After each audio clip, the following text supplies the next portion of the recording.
Alhamdulillahirabbil alamin. Wassalatu wassalamu ala asrofil mursalin Sayyidina Muhammad wa ala alihi wa sahbihi ajma'in. Rabbi shrah li sadri wa yassir li amri wa hlul 'uqdatam min lisani yafqahu qawli. Assalamualaikum warahmatullahi wabarakatuh. Izinkan pertama kali di sini saya mau menyampaikan bahwa disiplin positif dan nilai-nilai kebajikan universal dalam rangka menciptakan lingkungan positif di lingkungan sekolah kita. Salah satu strategi yang perlu kita tinjau kembali adalah penerapan disiplin di sekolah kita. Bapak Ibu mungkin tidak asing tentang disiplin. Di sini disiplin, kata disiplin adalah kalimat yang sangat berpengaruh, sederhana tapi pengaruhnya besar ya. Bagaimana dengan disiplin yang ada di sekolah kita yang sudah kita terapkan? Apakah telah efektif? Apakah masih perlu ditinjau kembali? Atau sesungguhnya arti dari disiplin itu sendiri apakah sama-sama kita sudah pahami? Kemudian apa sih kaitannya dengan nilai-nilai kebajikan? Di sini nanti sama-sama kita sharing bagaimana menerapkan disiplin di sekolah kita, bagaimana memaknainya. Kemudian sebelumnya Bapak Pendidikan kita Ki Hajar Dewantara menyatakan bahwa di mana ada kemerdekaan disitulah harus ada disiplin yang kuat. Sungguh pun disiplin itu bersifat soft disiplin, yaitu kita sendiri yang melakukan diri sekeras-kerasnya, tapi itu sama saja nih. Sebab jikalau kita tidak cakap melakukan self disiplin, wajiblah penguasa lain mendisiplinkan diri kita. Nah, maksud dari Bapak Pendidikan kita di Hajar Dewantara ini disiplin di sini merupakan apa ya? Self disiplin, kesadaran dari diri dulu. Jika disiplin itu sudah timbul dari kesadaran diri, insya Allah bisa terlaksana ya.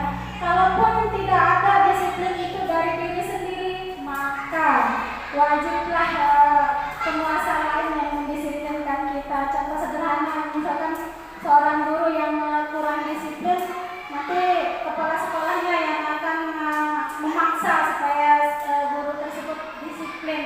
Itu kira-kira menurut Ki Hajar Dewantara ya dalam bukunya yang berjudul Pemikiran, Konsepsi Keteladanan dan Sifat Merdeka. Masih tentang disiplin positif dan kebajikan universal. Dengan kata lain, seseorang yang memiliki disiplin diri berarti mereka bisa bertanggung jawab terhadap apa yang dilakukan karena mereka mendasarkan tindakan mereka pada nilai-nilai kebajikan universal. Kemudian dalam hal ini juga Ki Hajar Dewantara menyatakan bahwa pertanggungjawaban atau ini Verantor Deriko itulah selalu menjadi sisihannya hak atau kewajiban dari seseorang yang pegang kekuasaan atau pimpinan dalam umumnya. Adapun artinya tidak lain adalah orang tadi harus mempertanggungjawabkan dirinya serta tertibnya laku diri dari segala hak dan kewajibannya. Ini menurut Ki Hajar Dewantara masih tentang disiplin. Jadi kesadaran disiplin yang paling utama, yang paling berpengaruh berasal dari diri kita. 1 bulan, 2 bulan, bahkan setahun tidak juga disiplin, maka disitulah peran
kebersamaan global dan bergotong royong, dan terakhir adalah kreatif. Ini merupakan poin-poin nilai kebajikan menurut profil pelajar Pancasila. Semoga salah satu atau bisa semuanya kita terapkan di sekolah untuk budaya positif kita. Jadi bernalar kritis, semoga anak-anak kita diharapkan menjadi murid-murid atau insan masa depan yang bisa bernalar kritis. Kemudian ada lagi nilai-nilai kebajikan menurut 9 pilar karakter, yaitu dari Indonesia Heritage Foundation, yaitu cinta Tuhan dan segenap ciptaannya. Kemudian ada lagi kemandirian dan tanggung jawab, kejujuran atau amanah, diplomatis, hormat dan santun, dermawan, suka menolong dan gotong royong, percaya diri, kreatif dan pekerja keras. Kemudian kepemimpinan dan keadilan, baik dan rendah hati, toleransi, kedamaian dan kesatuan. Ini adalah beberapa poin nilai kebajikan menurut Indonesian Heritage Foundation. Mungkin Bapak Ibu bisa mencermati, adakah poin-poin yang dimaksud oleh Indonesian Heritage Foundation ini sudah kita terapkan ke anak-anak kita, atau kita juga sudah melakukannya. Keyakinan kelas bersifat lebih abstrak, ya. Kalau mau mengukur keyakinan kelas bersifat lebih abstrak daripada peraturan yang lebih rinci dan konkret. Jadi saya jelaskan. Keyakinan kelas berupaya pernyataan-pernyataan yang universal, menyeluruh. Pernyataan keyakinan kelas senantiasa dibuat dalam bentuk yang positif. Kemudian keyakinan kelas hendaknya tidak terlalu banyak sehingga mudah diingat dan dipahami oleh semua warga kelas. Jadi ketika kita nanti akan membuat keyakinan kelas, nanti kita buat bahasa atau kalimat yang mudah dipahami oleh anak. Motivasi perilaku manusia.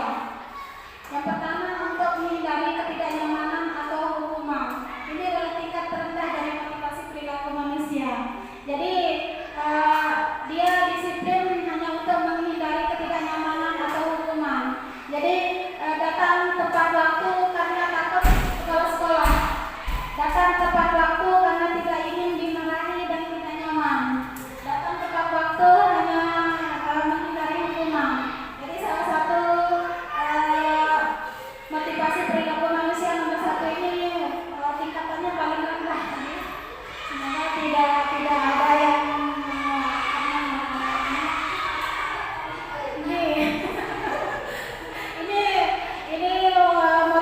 motivasi perilaku menurut Brian Blossom, ya, yang dalam bukunya yang ditulis Investigation School Discipline.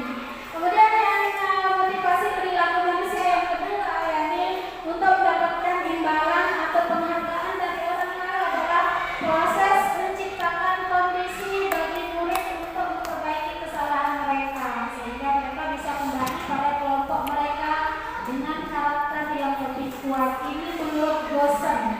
Restitusi juga merupakan proses kolaboratif yang mengajarkan murid untuk mencari solusi untuk masalah mereka dan membantu murid berpikir tentang orang seperti apa yang mereka inginkan dan bagaimana mereka harus memperlakukan orang lain. Nah, itu kalau menurut Blossom. Jadi kelas kita posisi sebagai penghukum. Kita langsung menghukum atau seperti apa mungkin ibu bapak yang pernah dilakukan, bagaimana mengatasinya. Kemudian kita posisi kontrol berikut, diantaranya yang kedua, membuat merasa bersalah. Pada posisi ini biasanya guru akan bersuara lebih lembut. Jadi membuat merasa bersalah ini artinya pelaku atau siswa kita. Dari pengalaman kita sebagai seorang pendidik atau pengajar, apalagi ini kaitannya dengan masalah pendidikan. Mungkin ini mewakili dari guru-guru yang lain. Jadi bagaimana upaya dari guru penggerak di dalam menanamkan budaya positif sekolah supaya anak-anak didik kita ini menjadi lebih nyaman, lain dari apa yang dipaparkan oleh guru penggerak tadi. Ya, itu yang pertama. Yang kedua, ini bagaimana peranan penting dari kepala sekolah, ya, di dalam menumbuh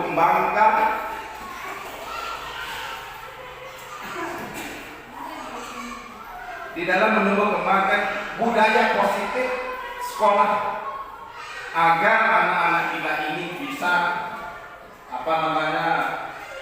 rasa empati lah gitu, ya, lebih nyaman. Peran penting dari kembangkan budaya positif sekolah ini.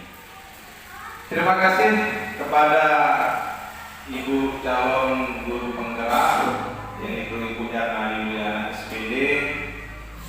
Mudah-mudahan apa yang dipaparkan tadi tentang sosialisasi budaya positif sekolah ini, kita semua di sini sebagai seorang pendidik bisa mengimplementasikannya dalam kehidupan sehari-hari, bukan hanya di sekolah saja, bukan jadi di luar sekolah saja. Ya. Sekali lagi terima kasih kepada Bapak Ibu guru, juga kepala sekolah, terima kasih. Mudah-mudahan sekali lagi apa yang dipaparkan tadi kita semua bisa melaksanakannya dalam kehidupan sehari-hari. Baik Bapak Ibu guru yang kami hormati, sebagai acara terakhir yaitu penutup doa, kita memohon kepada Allah Subhanahu wa taala, mudah-mudahan acara kita, diskusi kita, sosialisasi kita pada hari ini kita mendapatkan keberkatan di Allah Subhanahu wa taala. Oleh karena itu, untuk menutup acara diskusi kita, sosialisasi kita pada hari ini, mari kita sama-sama membaca umul kitab, yaitu suratul Fatihah. Al-Fatihah.